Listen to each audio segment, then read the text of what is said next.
Assalamualaikum warahmatullahi wabarakatuh. Salam sejahtera. Um, Thanks for the comprehensive deliberation, Prof. Kenny. And I must say that I'm very privileged to be preceded by my guru. He is the real guru. I've been for a while that we have not shared a platform together, but truly I'm really impressed with the delivery and the mastery of this subject, which I think is Prof. Chandra's forte, among other things, of course. And I've really got not much to say. It's only to amplify, perhaps, whatever that he has said. Now, I don't pretend that I'm an academic in this field, Prof. Chandra. I think I've been invited because I'm more of a practitioner in Islamist, or as the political actor, perhaps, in what Jeffrey mentioned earlier about Islamism, a very poorly defined terminology of the Western academics. But I share a lot of things that have been said so far. And I have no qualms to admit that that going by wrap-up. But permit me to say this, that I somehow did not get your earlier deliberation, that at least to qualify that, according to Jacob Mayer, at least in the year 2000, he mentioned that pan-religious extremism belies the notion that extremism is simply an Islamic phenomenon.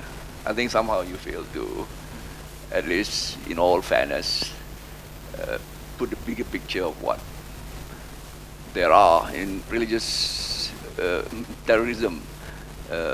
But however, you have intended to focus on religious jihadism, which I think is quite, I know you have that intention to focus on it, but I'm quite sure that you could at least allude to it insofar as, to give a fairness in the treatment of the subject. And I don't have to, make mention of it in the Indian subcontinent, for at least, to be giving a a complete picture of religious terrorism as such. But I would want to immediately go on to have, in fact, Prof. Chandra's deliberation has been very insightful in the sense of pinning down particularly religious terrorism to the overarching failure of the West. And that in the creation of failed states. And that has been very well deliberated. And Afghanistan stood as the epitome of it all. And the more current states of Iraq, Syria, and the essence of it all boils down to the relentless hegemonic effort of the US, and quite intertwined with the interests of Israel.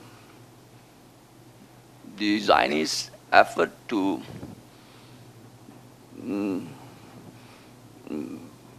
back to the Balfour Declaration, perhaps, and all this brings us back to the four waves of terrorism, which would, I don't have to go through this, but that it goes back to, the first wave would be essentially against monarchic or aristocratic regime, 1880, 1914, that phase. Secondly, on the efforts against colonialism, or should I say decolonialism, decolonization effort, spanning through the First World War and the Second World War. And the third phase is, of course, continuing this effort of post-nation states, and finally, religious terrorism. But I think somehow you have very regrettably missed those very essential and, to me, cardinal aspect of Western hegemony as the, would I say, the dominating and sorry, didn't realize that it was not on.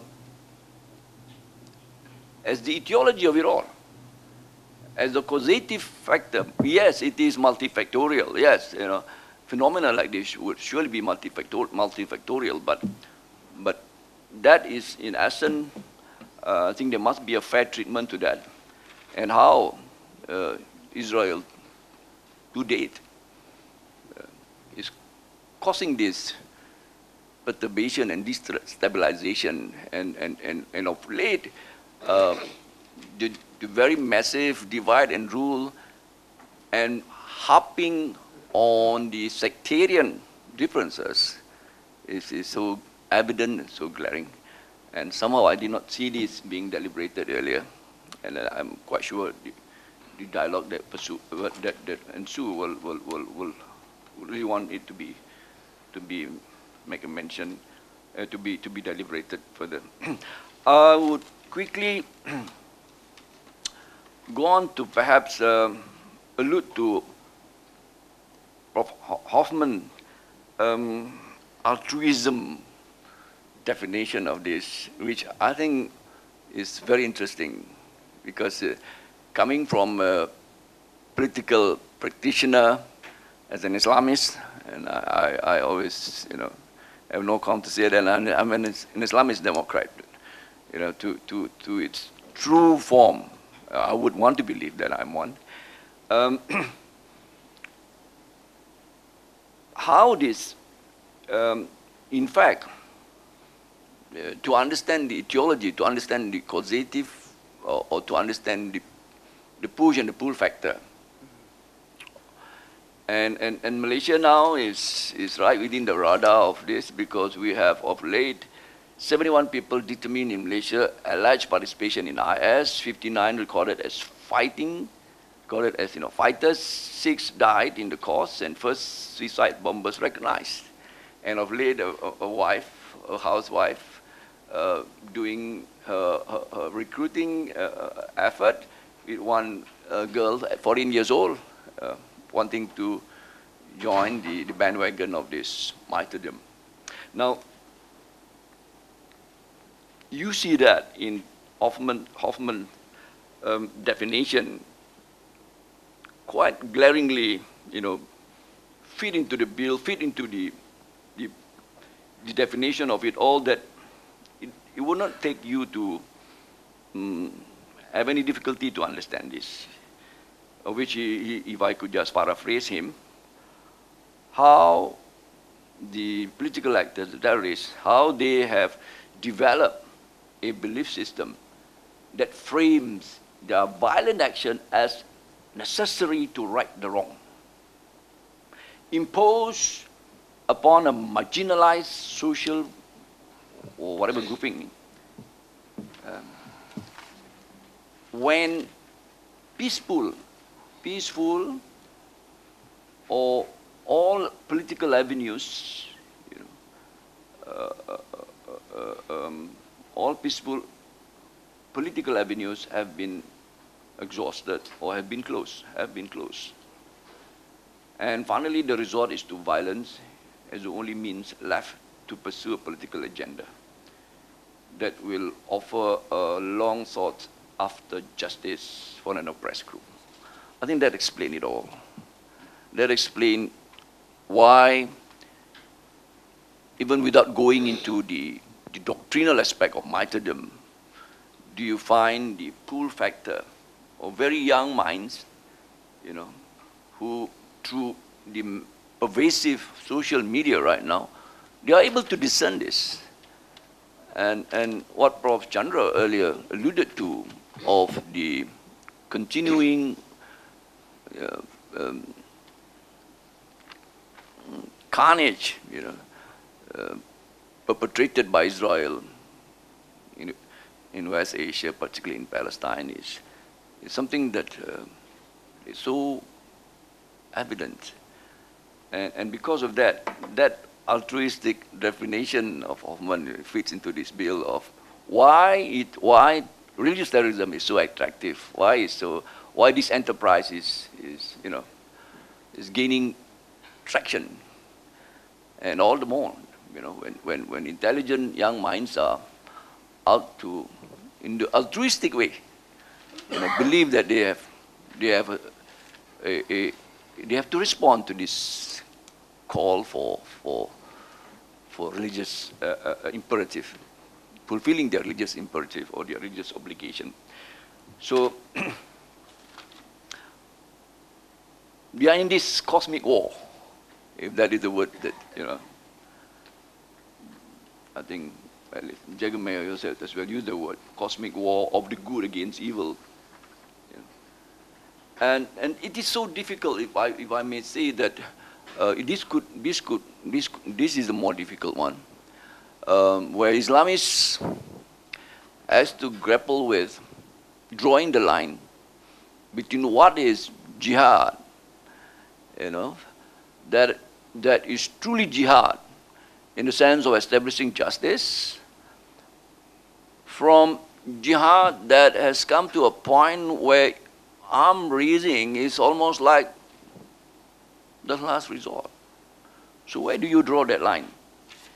So I think, in the light of what Prof. Chandra earlier alluded to, that violence begetting further violence, there is an interventionist need of addressing and revisiting this in a new scholarship, in a new narrative, in a new definition of making, educating young minds to understand that the ultimate of jihad is, having a better place in this world where, justice would be dispensed to all, regardless of whatever, regardless of political persuasion, belief, faith, conviction, and whatnot. And that is a failure of the West to understand this, and efforts at meeting violence and with brute force surely is a recipe for failure, and already we have seen it, and we have paid so expensively on this. So how do you then, in this vicious cycle of violence begetting further violence, have a group or any entity, partisan or non-partisan, that could really be the circuit breaker? And we really require a circuit breaker on this. And West coming hand in glove with Israel is surely not the way forward. So moving forward, we really are in need of a noble paradigm, that would really provide for a new thinking into attending to terrorism, be in all its form, perhaps religious particularly.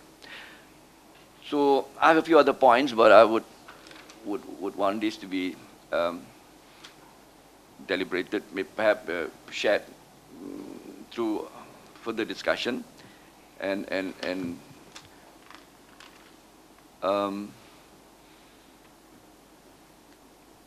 I like this economic dimension, just not geopolitical, but geo-economic as well. That's got to be taken into account. And seriously, the West is responsible to, through those years of colonialism and imperialism, how post-colonialism particularly, how they have brought about particularly in West Asia, the creations of nation states that perpetuated Western hegemonic values and ideas, and you have the Arab uprising as a response, as almost like a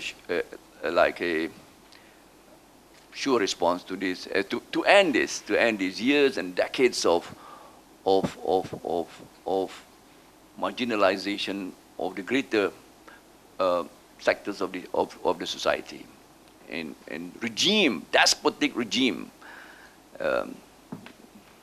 I wouldn't want to see the creation of the West, but as Prof. Chandra put it very nicely, you have Israel and fingers in the pies of the most recent, divide and rule tactic that will really destroy the Muslim Ummah. So I hope my short deliberation have illustrated over why we Islamists, political Islamists, political actors, we are surely faced with two, within us, we face some form of, I wouldn't want to use the word conservatism, that would not allow us to really express our democratic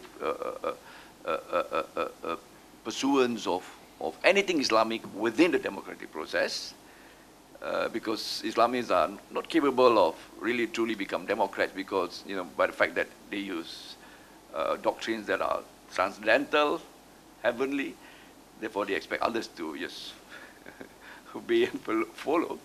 That is certainly one constraint for us, but more importantly, we find that the West, doing it this way doesn't really help in the promotion of democracy in so-called failed states of post-colonialist Muslim nation states. And even a country like Malaysia, very enlightened, very enterprising, Islamists, a country of Muslims, majority, still does face this. We do face this. I would say the dysfunctional aspect of democracy as promoted by the West, and I wouldn't want to go into the nitty-gritty of where the rule of law has become law of the rule, and it doesn't really help us in promoting democracy. I think with that, Dr. Farooq, I thank you. Okay, thank you.